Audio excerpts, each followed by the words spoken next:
Sabe aquele elogio quando a pessoa fala: nossa, esse sujeito é uma máquina, né? Nas mais diversas situações, né? O fulano de tal, nossa, ele é uma máquina. E nós, né, fomos inculcados a pensar, né, a encarar, a interpretar essa frase como um elogio para quem ela está sendo direcionada. A pessoa aprendeu, né, todos nós, de certa maneira, acabamos sendo influenciados por toda essa psique coletiva de que isso é um elogio, de que se a gente está recebendo, né, alguém está nos avaliando assim, a gente é uma pessoa muito, muito foda, né, muito boa, a gente dá conta do recado, a gente é uma máquina, né, as pessoas pensam, né?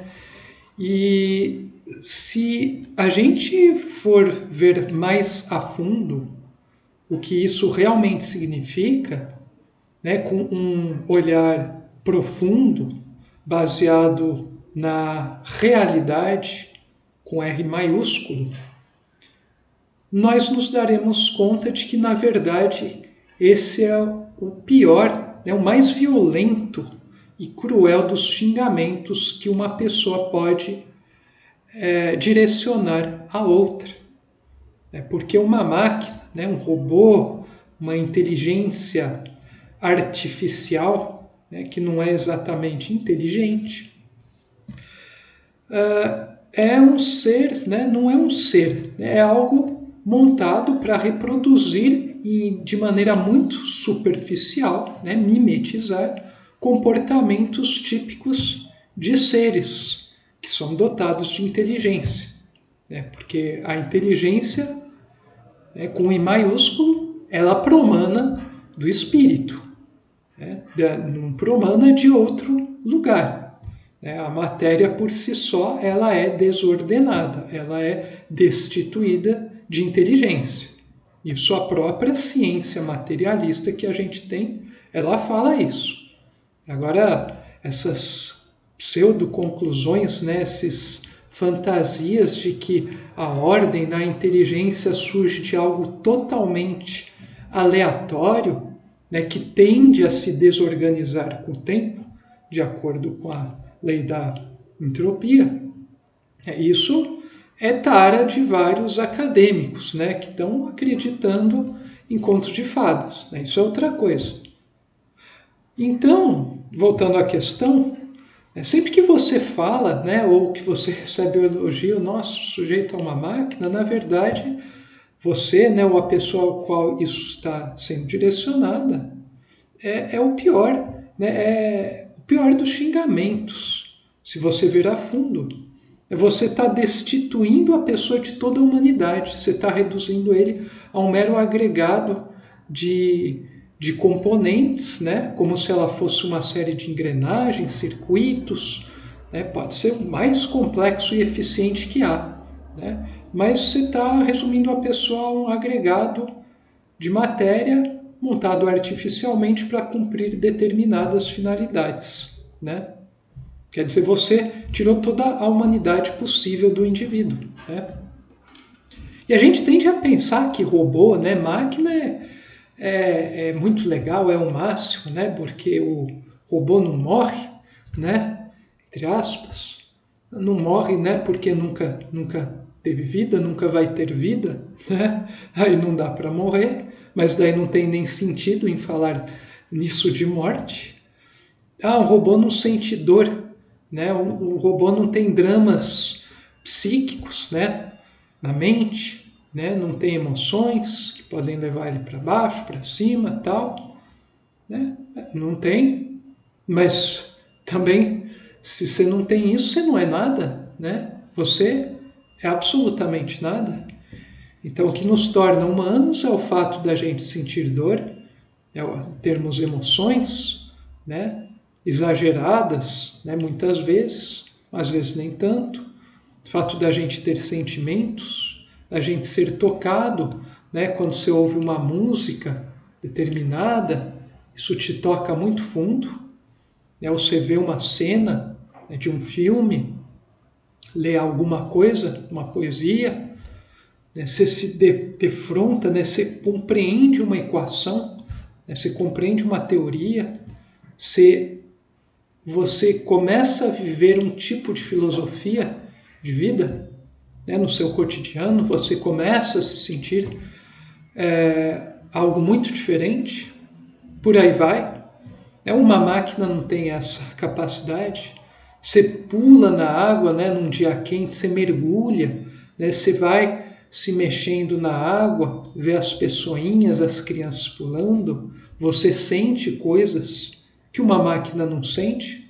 Ela pode, no máximo, mimetizar com uma precisão muito grande isso, mas é só um mimetismo, né? Um mimetismo já pré-programado.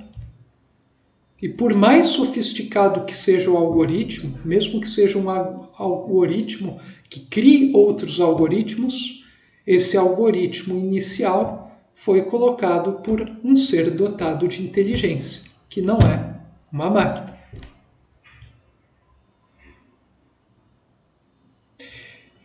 Isso, né, isso é ponto final, né, nessa questão.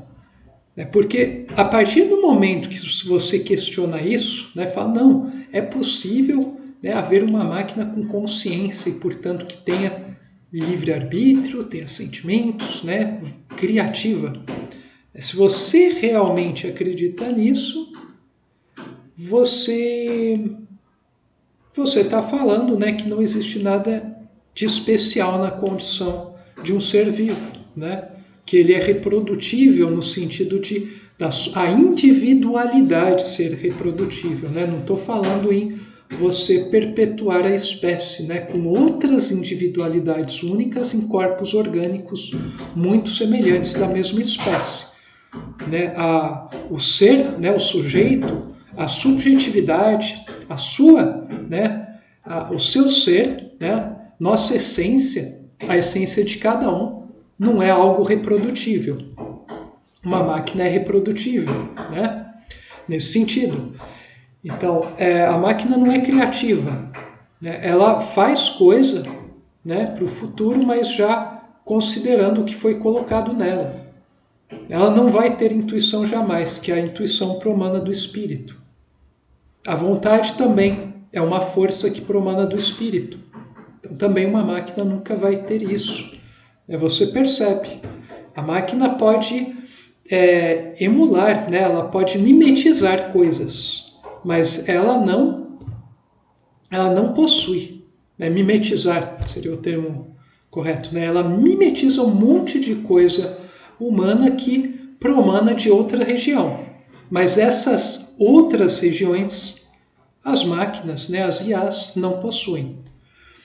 E o mais engraçado é que muitas pessoas, não acreditando que existem dimensões para além da física, acabam justamente se inspirando em máquinas e se tornando máquinas no seu modo de viver no dia a dia. Que, diga-se de passagem, não é um modo de viver, é um modo de, na verdade, ir morrendo aos poucos. Então, isso é o que eu mais vejo por aí. Né? Eu entro, né, nos ambientes e eu percebo pessoas agindo como robôs. Daí o título desse vídeo, Sociedade de Robôs.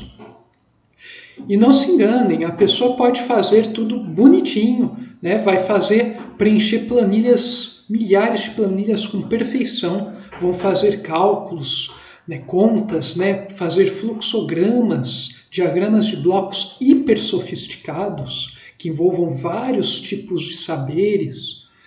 Elas vão entregar resultados cada vez mais rápido, né, e, por sinal, também ficando cada vez mais doentes, né, perturbadas, desequilibradas interiormente.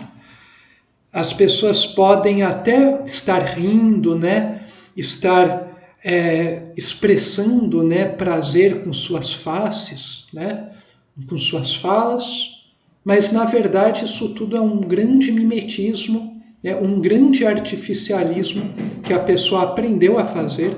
As pessoas meio que foram adestradas a fazerem isso porque os outros estão fazendo e porque elas têm um medo, uma vergonha enorme de mostrar a miséria que está dentro delas.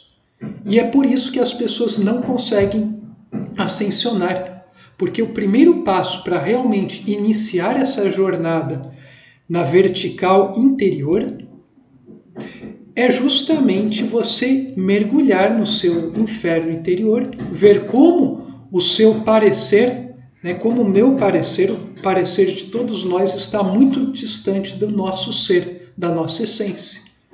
Para, a partir dessa situação trágica, muito dolorosa de encarar, a gente possa ter uma base sólida na qual a gente possa realmente construir um ser melhor daqui para frente. Você precisa ter a sua nota real, estampada, que passou pelo crivo do espírito, para você realmente começar a trabalhar sobre si mesmo. Porque enquanto você, a pessoa ficar se enganando que não, na verdade eu sou muito bom, não, na verdade eu sou nota 8, 9, 10, não, eu tô muito bem, eu sou muito, nossa, o que eu sou é o que eu pareço, não tem isso, eu sou realmente assim, blá blá blá, e a pessoa vai gerando a mente intelectiva voltada para o mundo físico, sensório, voltada para as taras intelectuais, sejam acadêmicas, burocráticas, corporativas. Esse tipo de mente, ela tem 1001 argumentos para mostrar como o simples, sujeito que já desenvolveu sua mente intuitiva, sua mente interior, que funciona, que está orientada para o alto, pelo espírito, tem 1001 argumentos para falar que, não, essa coisa simples de seguir sua intuição, ser intuitivo, não leva a nada. Daí o cara vai ficar explicando, vai ficar se auto-justificando a vida inteira para ele ficar no conforto. E esse é o problema fundamental da humanidade. A humanidade, ela não quer observar suas misérias e, por consequência, não consegue trabalhar sobre si mesmo. O indivíduo, o ser humano, não consegue trabalhar sobre si mesmo se não ver as suas piores coisas, os seus demônios interiores. Porque a partir do momento que você desce no seu abismo, você, é muito difícil, é muito duro, eu não nego, mas é a partir daí que você vai conseguir trabalhar de verdade. Qualquer conquista, qualquer vitóriazinha, por mais miserável que pareça aos olhos dos outros, ou mesmo aos olhos dos seus padrões, aos padrões do intelecto, que é uma coisa que está, por si só, é uma coisa tarada, pode parecer pequeno, mas vai ser de uma grandeza infinita perante Deus, perante o absoluto, e perante você mesmo, o seu espírito, que você, nós somos espíritos, que estamos animando vários corpos, sendo o mais baixo dele esse corpo físico aqui, Então é isso, Nós não somos máquinas, nós não somos robôs, nós criamos robôs para que através deles possamos interagir melhor com os outros, conhecer melhor a natureza dessa grande realidade, expandir a fronteira do concebível, vivenciar mais profundamente e fazer atividades cada vez mais elevadas em condições de vidas cada vez melhores, mas com a grande responsabilidade de estar cada vez se libertando mais da dependência do determinismo do mundo físico, não anulando o determinismo físico, mas superando ele através de uma compreensão do determinismo das leis superiores e cada vez mais alto, através da nossa subjetividade. Então, não deixem ninguém enganar vocês. Nós não somos máquinas. Não, isso aqui não é um vídeo contra a inteligência artificial contra a tecnologia, de modo algum. Inclusive eu estou aqui falando com vocês graças a isso. Mas essas coisas são uma ferramenta, como o cérebro, né, o intelecto, ele é uma ferramenta que deve servir a você. E você é espírito. Né? A vontade, a criatividade, né, a intuição, as coisas que realmente fazem o universo, né, o mundo ir para frente, promana do espírito, que faz uso da mente da maneira correta. E o intelecto assim consegue trabalhar de uma maneira não destrutiva e automaticamente também o mundo físico, né, os sistemas econômico, político, culturas, né, as religiões, a educação, a ciência e as filosofias, por aí vai, também vão caminhar de maneira saudável. Mas tudo parte do espírito. Eu acho engraçado pessoas, né, acreditarem que não, você fala do espírito, Deus, mas a humanidade tem problemas mais concretos para resolver, como a fome, as guerras, a questão das vacinas, né, dos vírus, a questão do suicídio, a questão da conjuntura, né, da economia, das fontes de energia, e mesmo problemas filosóficos, de moral, ética e tal. Né? Mas para resolver esses problemas fundamentais, você tem que partir também do espírito. Isso não significa igreja, né, fazer algum tipo de ritual, né, ou entrar em silogismos sem fins, mas significa você partir do seu interior, expandir a consciência, né, ter a vivência da coisa para daí você conseguir atuar nos problemas mais basilares. Me espanta que as pessoas, né, não conseguem enxergar que está tudo integrado, da matéria ao espírito. Né? O problema da fome, né, a gente tem, por enquanto, muito recurso energético, material, logística, conhecimento, né, um monte de gente super inteligente, um monte de profissional qualificado. Né? Isso não resolve, só piora. Cada vez mais gente passando fome e, no outro extremo, gente ficando obesa e doente de tanto comer porcaria. E só para falar do alimento, né? Entrar com um monte de coisa, os meios de comunicação, que é uma zona completa, né? Desinformação, as pessoas ficam horas na frente de tela sem acrescentar nada às suas vidas e blá blá blá, né? Eu poderia ficar horas falando aqui sobre isso. Mas olha só, né? Tá todo mundo focado só na matéria, nas coisas concretas e nada é resolvido. Daí vem alguém falar do espírito, né, da essência, do absoluto, e as pessoas, não, a gente tem que resolver antes aqui, depois a gente vê isso. Como se Deus não permeasse tudo, como se não existissem dimensões superiores que circunscrevem esse nosso pequeno mundinho, né, que a gente acha que é tudo, né, que a maioria das pessoas acha que isso é tudo. Né? E é engraçado isso, porque todas essas visões que eu passo é muito mais, na verdade, é muito mais científico do que as pessoas imaginam. É muito mais pé no chão concreto, né, objetivo do que as pessoas imaginam. Quem está fantasiando, quem é dogmático, na verdade, é as pessoas que são tidas como sérias. É impressionante isso. Né? Quem já tem o olho, né, intuitivo, né, a visão espiritual minimamente desperta, consegue ver isso com muita clareza.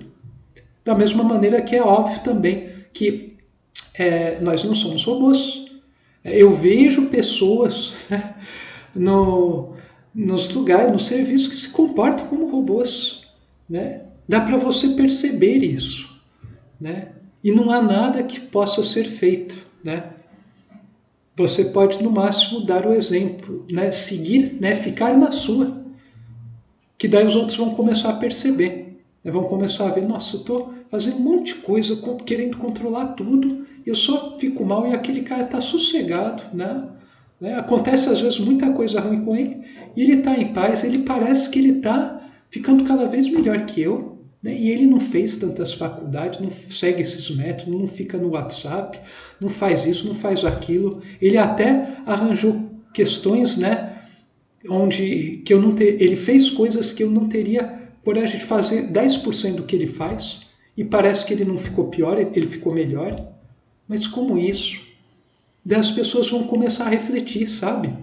Vão começar a olhar para dentro de si, vendo que, olha, talvez o método que a gente veio seguindo seja falido, né? E essa é a melhor maneira de atuar. Bom, enfim, essa foi a mensagem de hoje. Saudações fraternas, um abraço.